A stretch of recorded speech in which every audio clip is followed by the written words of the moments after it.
ஆக்சுவலா அந்த இளைஞன் வந்து ஒரு பிசினஸ் பண்ணணும்னு நினைக்கிறாரு. அவர் கையில முதலீடு பெரிய லெவல்ல இல்லை. ஏடா பண்ணலாம், ஏதாவது கடன் வாங்கலாமா, ஏதாவது பண்ணலாமா அப்படின்னு நினைச்சிட்டு இருக்கும்போது அப்பதான் அவங்க அப்பா சொன்னது ஞாபகம் வருது. ஒரு பழைய கால புத்தர் சிலை வந்து அந்த இளைஞன் கிட்ட அவங்க அப்பா கொடுத்துருக்காரு. தம்பி, உனக்கு என்னைக்காவது கஷ்டமான சூழ்நிலை வந்ததுன்னா இந்த புத்தர் சிலையை வந்து நீ வித்துக்கோ, வித்துட்டு அதுல வரக்கூடிய பணத்தை வச்சுட்டு உன்னுடைய வியாபாரத்தை வந்து ஆரம்பிச்சுக்கோங்க அப்படின்னு வந்து அவர் சொன்னார். அது ஆன்டிக்னு சொல்லுவோம் இல்லையா, தொல்பொருள், அந்த மாதிரியான ஒரு புத்தர் சிலை அது. அந்த சிலையை வந்துட்டு அந்த இளைஞர் வந்து விற்கணும்னு முடிவு பண்றாரு. நியூஸ் பேப்பர்ல வந்து விளம்பரம் கொடுக்குறாரு. இந்த மாதிரி என்கிட்ட பழைய கால தொல்பொருள் இருக்கு, புத்தர் சிலை, யாராவது வேணும் அப்படின்னா வாங்கிக்கலாம், விலையெல்லாம் எதுவுமே குறிப்பிடல, ஜஸ்ட் நியூஸ் பேப்பர்ல ஒரு ஆட் மட்டும் கொடுக்குறாரு. ஒரு 3 நாள் பொறுத்து ஒருத்தர் வந்து அவர் வீட்டுக்கு வர்றாரு. வந்துட்டு, சார் உங்களுடைய அட்வர்டைஸ்மெண்ட் வந்து நான் பார்த்துருந்தேங்க, எனக்கு அந்த புத்தர் சிலை காட்ட முடியுமா, நான் வேணா வாங்கிக்கிறேன் அப்படிங்கிறாரு. அந்த இளைஞன் வந்து அந்த புத்தர் சிலையை எடுத்து அவர்கிட்ட கொடுக்குறாரு. அவர் எடுத்துட்டு பார்க்குறாரு. பார்த்துட்டு, சார் இது நீங்க சொல்ற மாதிரி பழைய பொருள்லாம் கிடையாது, இது ஏமாத்து வேலைக்கு, இது சும்மா போலியான பொருள் தான், நான் பழைய பொருள் மாதிரி நீங்க ஷேப் மேக்கப் பண்ணிருக்கீங்க, ஆனா இது ஒரிஜினல் கிடையாது, நான் இருந்தாலும் அங்கிருந்து வந்திருக்கேன், ஒரு 10,000 ரூபாய் தரேன், நீங்க எனக்கு கொடுத்துட முடியுமா அப்படின்னு வந்து அவர் கேட்கிறாரு. எவ்வளவு கேட்டுக்காருங்க? 10,000 ரூபாய். அதுக்கு அந்த இளைஞன் வந்து இல்லை வேண்டாங்க அப்படின்ட்டு அந்த பிசினஸ் டீலாக க்ளோஸ் பண்ணுறாங்க. திடீர்னு ஒரு 3 மணி நேரம் பொறுத்து இன்னொருத்தர், 2வது ஒருத்தர் வர்றாரு. வந்துட்டு அவரும் அதே மாதிரி புத்தர் சிலையை பார்க்குறாரு. அவரும் அதே தான் சொல்றாரு, சார் இது வந்து உண்மையான பழைய பொருள் இல்லைங்க, அந்த மாதிரி ஷேப் பண்ணியிருக்கீங்க, இது போலியான பொருள், பரவாயில்ல, எனக்கு இதை பார்க்கும்போது ஏதோ கொஞ்சம் ஒரு கவர்ச்சி இருக்கு, நான் வேணா ஒரு 25,000 தரேன், நீங்க இந்த புத்தர் சிலையை எனக்கு கொடுத்துருங்க அப்படின்னு வந்து கேட்குறாரு. இளைஞர் வந்து இல்லைங்க வேண்டாம், ஏன்னா அவருக்கு மினிமம் மனசு வேணா ஒரு 1 லட்ச ரூபா இருந்தால் கூட போதும், ஒரு சின்ன பிசினஸ் ஆரம்பிக்கலாம் அப்படின் போது 10 ரூபா சொன்னாலும் வேணான்ட்டாரு. அடுத்து 25 ரூபா ஒருத்தர் கேட்கிறாரு, அவர்கிட்டயுமே வேண்டாம் அப்படிங்கிறாரு. 3வது ஒரு ஆள் ஒரு நாள் பொறுத்து வராரு. அவரும் வந்து பார்க்குறாரு, அதே பதில் தான் சொல்றாரு, போலியான பொருள், நீங்க ஏமாத்துறீங்க, பரவாயில்ல, இருந்தாலும் நான் ஒரு 50,000 தரேன். எவ்வளவு சார்? 50,000 தரேன், நீங்க எனக்கு புத்தர் சிலை கொடுத்துருங்க அப்படின்னு வந்து அந்த இளைஞனுக்கு ஒரு உணர்வு வருது. முதல்ல ஒருத்தர் வந்து போலின்னு சொன்னாரு, 10 ரூபா சொன்னாரு, 2வது வந்து 25 ரூபா சொல்றாரு, இப்போ 50 ரூபா வந்திருக்கு, என்ன பண்ணலாம் அப்படின்னு யோசிச்சுட்டு இருக்கும்போது அவருடைய மொபைல் அடிக்குது. மொபைல் எடுத்து பேசுறாரு. அந்த பக்கம் இருக்கிற சொல்றாரு, சார் இந்த மாதிரி உங்கள் அட்வர்டைஸ்மெண்ட் நான் நியூஸ் பேப்பர்ல பார்த்தேன், அழகான ஒரு எம்ப்ராய்டரி கிரீன் கலர் புத்தர் சிலை, அதை பற்றி நான் விசாரிச்சுட்டேன், நிறைய பேர் சொல்றாங்க அது போலியான சிலைன்னு, பரவாயில்ல போலியா கூட இருக்கட்டுங்க, என் வீட்டு இது அலமாரி எல்லாமே பார்த்தீங்கன்னா பூஜை அலமாரி எல்லாமே வந்து கிரீன் கலர் அதே எம்ப்ராய்டரி தான் பண்ணியிருக்கேன், இந்த மாதிரி ஒரு சிலையை தான் நான் தேடிட்டு இருக்கேன், நான் 1 லட்ச ரூபா தரேன், உங்களுக்கு விருப்பம் இருந்ததுன்னா இந்த முகவரிக்கு இந்த புத்தர் சிலையை வந்து கொடுத்துருங்க அப்படின்னு வந்து சொல்றாரு. இந்த இளைஞன் கொஞ்சம் கூட யோசிக்கல, ஏன்னா அவர் நினைச்சிட்டு இருந்தது அந்த 1 லட்ச ரூபா டக்குன்னு வருது அப்படின்னு உடனே பாஸ் அவுட் பண்றாரு. அந்த வீட்டுக்கு எடுத்து போறாரு, அவர்கிட்ட கொடுக்குறாரு, எந்த பிசினஸ் டீலும் பேசுறாரு, அவர் புத்தர் சிலையை கொடுக்குறாரு, 1 லட்ச ரூபா பணத்தை வாங்கிட்டு வந்துடுறாரு. அவ்வளவுதான். ஒரு 2 நாள் போகுது. அப்ப அந்த இளைஞன் இருக்கிற பகுதியில வந்து ஒரு கண்காட்சி போடுறாங்க. ஸோ இவர் பிசினஸ் தொடங்கணும்னு நினைச்சாரு, கண்காட்சிக்கு போனா ஏதோ ஒரு ஐடியா கிடைக்கும், ஏன்னா கையில 1 லட்ச ரூபா பணமும் இருக்கு, ஏதாவது ஒரு பிசினஸ் தொடங்குறதுக்கு வந்து இன்னும் கொஞ்சம் ஐடியா கிடைக்கும் அப்படிங்கிறதுக்காக அந்த கண்காட்சி போகலான்னு எல்லாம் சுற்றி பார்த்துட்டு வராரு. கடைசியில ஒரு இதுல போட்டிருக்காங்க, தொல்பொருள் கண்காட்சி, அந்த ரூம் மட்டும் போட்டிருக்காங்க, அங்க பழைய பொருட்கள்லாம் வித்துட்டு இருக்காங்க. இப்பதானே 2 நாளைக்கு முன்னாடி இவரும் ஒரு பழைய பொருள் வித்துருக்காரு, சரி போய் பார்ப்போமே அப்படின்னு போய் எல்லா பொருளும் பார்த்துட்டே இருக்காரு. அங்க தனியா ஒரு ஸ்பெசிஃபிக்கா ஒரு பாக்ஸ் போட்டு நல்லா லைட் ஷேட்டிங்லாம் கொடுத்து ஒரு புத்தர் சிலை இருக்கு, கீழே அதனுடைய விலை பார்த்தீங்கன்னா 10 லட்ச ரூபாய் இருக்கு. அப்படி என்ன, நம்ம இப்போதான் ஒரு சிலை விற்றோம், 1 லட்ச ரூபாய் கொடுத்தோம், இது 10 லட்ச ரூபாய் போட்டிருக்கானே, என்ன எப்படி இருக்கு அப்படின்னு பார்க்கலாம் அப்படின்னு போயிட்டு அந்த புத்தர் சிலையை எடுத்து பார்க்குறாரு.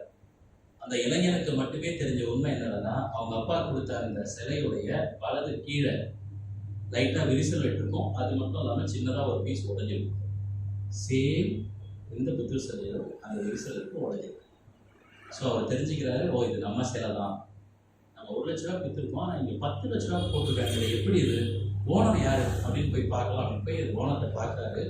பார்த்தவொடனே அவருக்கு பெரிய ஷாக் என்னன்னா, அந்த 1 லட்ச ரூபா கொடுத்து வாங்கினாங்க இல்லைங்களா, அவர் தான் உட்காந்துருக்காரு. இந்த இளைஞனுக்கு பயங்கர கோவம், என்கிட்ட நீங்க 1 லட்ச ரூபாய் பாயிண்ட் எப்படி சார் நீங்க 10 லட்ச ரூபாய் கொடுக்குறீங்க, என்னை ஏமாத்துறீங்களா அப்படின்னு வந்து கோவமா வந்து இளைஞன் வந்து பேசுறாரு. சாந்தமா அந்த இது ஓனர் சொல்றாரு, சார் நீங்க வந்தீங்க, 1 லட்ச ரூபா வந்து நான் கொடுத்தேன், நீங்க அந்த புத்தர் சிலையும் கொடுத்துட்டீங்க, ஏதாவது பேசுறீங்களா, இல்லை எனக்கு பத்தல, ஏதாவது டிமாண்ட் பண்ணீங்களா, எதுவுமே இல்லை, அப்போ நம்ம பிஸ்னஸ் அன்னியோட முடிஞ்சிச்சு, இது ஏன் பிஸ்னஸ் தொலை பண்ணக்கூடாது அப்படின்னாலே அவர் சொல்றது நியாயம் தானே. சரி ரைட், அவர் சொல்றது நியாயம் அப்படின்னு அந்த இளைஞர் படிச்சு சரி கிளம்பலான்னு பார்க்கும்போது அந்த கடையில் ஒரு 3 பேர் வேலை செய்கிறாங்க. அது யாருன்னா, ஃபர்ஸ்ட் ஒருத்தர் 10,000 கேட்டு வந்தாரு அவரு, அடுத்து 25,000 கேட்டு வந்தாரு இல்லைங்களா அவரு, 50,000 ஒருத்தர் கேட்டு வந்தாரு இல்லையா அவரு. இந்த 3 பேர் அங்கே வேலை செய்கிறாங்க. அப்போதான் இந்த இளைஞனுக்கு புரியுது, ஓ இவ்வளோ மதிப்பு மிக்க அந்த புத்த சிலையை வாங்கிறதுக்கு தான் நம்மளை சுற்றி ஒரு கேம்லிங்கே நடந்திருக்கு. சரிங்களா? இங்கே அந்த இளைஞன் 10 லட்ச ரூபா மதிப்பு இருந்த அந்த புத்த சிலையை 1 லட்ச ரூபாய்க்கு கொடுத்து நட்டமடைஞ்சதுக்கான மிக முக்கியமான காரணம் என்ன? இதுதான் 2வது கொஸ்டின். பொறுமையின்மை சார். பொறுமையின்மை. சூப்பர். அந்த பொருளுடைய வேல்யூ தெரியல. நம்ம கிட்ட இருக்கக்கூடிய பொருளுடைய மதிப்பு வந்து பல டைம் நமக்கே தெரியுது சார். ஓகே, பிசினஸ் பண்ண தெரியுங்க சார். ஓகே, 1 லட்ச ரூபா. அப்ப அந்த இலக்கு அதை அடைஞ்சிட்டோம் அப்படின்னு விட்டுருக்கணும். அந்த 10 லட்ச ரூபா போகும்போது சண்டைக்கு போகக்கூடாதுல்ல.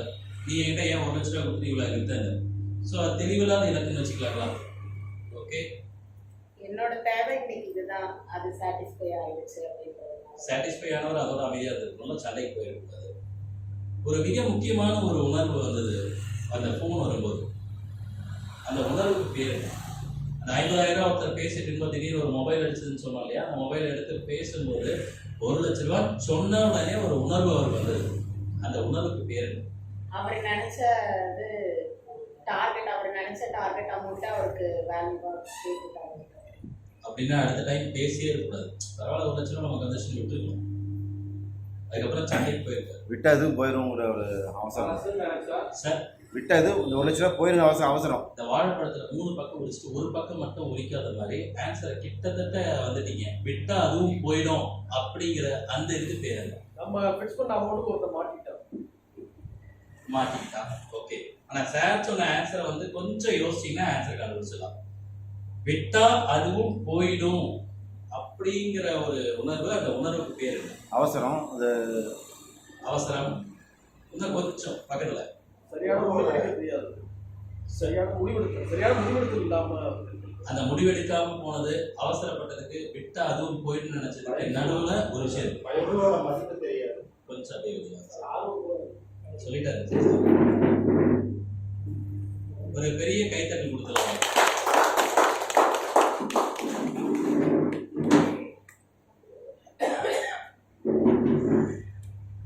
இல்ல நல்லா சத்தமா கை தட்டினா இருதய கோளாறு வராது சொல்லுவாங்க.